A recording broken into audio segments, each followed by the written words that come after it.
بسم اللہ الرحمن الرحیم۔ عزیز طلبہ السلام علیکم۔ آج ہم پڑھنے جا رہے ہیں جماعت ناہام نظم کرکٹ اور مشاعرہ کی مشق سے سوال نمبر 3۔ تو عزیز طلبہ آئیے آج کے سبق کا آغاز کرتے ہیں۔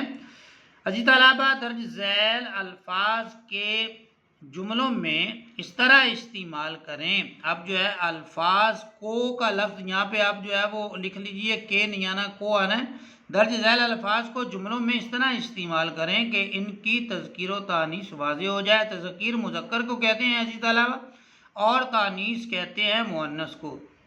عزیز طلبہ پہلا ہمارے پاس لفظ ہے مشاعرہ، اور اس کا جو جملہ ہے وہ ہے چناب ہوٹل میں ہر مہینے مشاعرہ ہوتا ہے، یعنی کہ ہوٹل میں ہر مہینے مشاعرے کا اہتمام کیا جاتا ہے۔ اس کے بعد ہمارے پاس دوسرا لفظ ہے عزیز طلبہ کرکٹ، اور اس کا جملہ ہے کرکٹ دیہات میں بھی شوق سے کھیلا جاتا ہے۔ کرکٹ ایک کھیل ہے جو دیہات میں بھی شوق سے کھیلا جاتا ہے۔ عزیز طلبہ ہمارے پاس لفظ ہے مقدر، اس کا جملہ ہے مقدر کا لکھا ہر ایک کو ملتا ہے، یعنی جو بھی انسان کے نصیب میں لکھا ہوتا ہے وہ اسے مل کر ہی رہتا ہے۔ اگلا لفظ ہے اناڑی۔ اناڑی کو عزیز طلبہ اس کو کہتے ہیں جو تجربہ کار نہیں ہوتا، نہ تجربہ کار آدمی جو ہوتا ہے اس کو اناڑی کہتے ہیں۔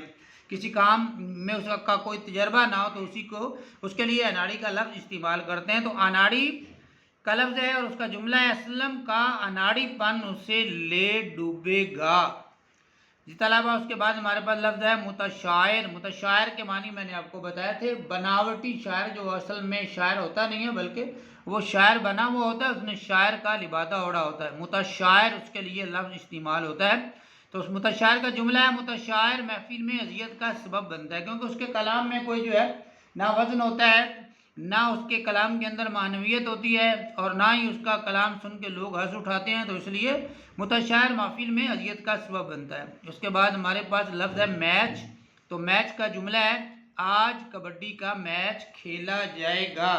اسی طلبہ اس کے بعد ہمارے پاس سوال نمبر 4 ہے، اور یہ ہے درج ذیل کا درست تلفظ لگا کر واضح کریں، یعنی کہ درست اعراب لگانے ہیں۔ درج ذیل کا درست تلفظ یعنی کہ اعراب لگا کر واضح کریں۔ تو پہلا لفظ ہے عزیز طلبہ ہمارے پاس تفریح۔ تے کے اوپر زبر ڈالیں گے، فے کے اوپر جزم ڈال دیں گے، رے کے نیچے جو ہے وہ زے ڈالیں گے، اور یہ کے اوپر دوبارہ جزم ڈال دیں گے، تو یہ لفظ ہو جائے گا تفریح۔ اس کے بعد ہے اندالیب۔ اندالیب عزیز طلبہ اس کے بعد مشاعرہ۔ مشاعرے کے جو ہے وہ اعراب لگے ہوئے ہیں مشاعرہ، اور اس کے بعد لفظ ہے احمال۔